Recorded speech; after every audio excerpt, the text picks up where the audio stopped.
What I was going to say is if we can find people who are mission driven, like Richard said, an option, of course, for more established companies is to break out a part of the business and run it in a sort of startup-y fashion.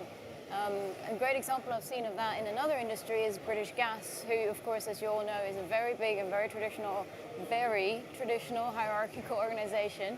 When they wanted to start their Hive group, who does all the smart apps and the IoT stuff, they really started it as a new business. It was owned by British Gas, but it was in a different location, different team, complete free hands to work.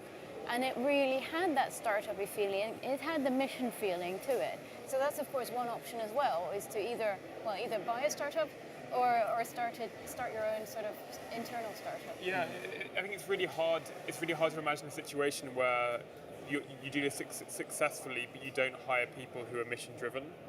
I don't think there's many examples of that in the world. So the question is how do you get someone with a lot of self-hatred to join your thing and invest 5 years at a time doing it on an idea that may not work? I think the way you do that is you either partner with a startup who has that vision and people truly believe it and have ownership, or a big company imitates it or mimics that with some sort of, they come up with a new brand, like Hive is a good example. I think that's almost like an exhaustive way to think. I don't think there's another model that is proven to work. I think Booking.com is a good example of maybe a third type where a big company buys something and that kind of saves the company. But yeah. The one thing I'd say that doesn't work, certainly, is companies going off, looking at the trend, jumping on the bandwagon, hiring a lot of data scientists or highly skilled people, and then not really having anything to give them, an environment for them to be creative and actually driving change. That is where you get a lot of disillusionment and therefore churn from the business.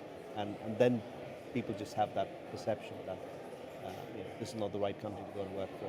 So you need to create that environment at the very start and then try and attract talent according to what you're trying to work. So giving them the sense of purpose, the mission, is certainly a good way to start because they become the spokesperson inside and outside the organization to talk about the work that they're doing.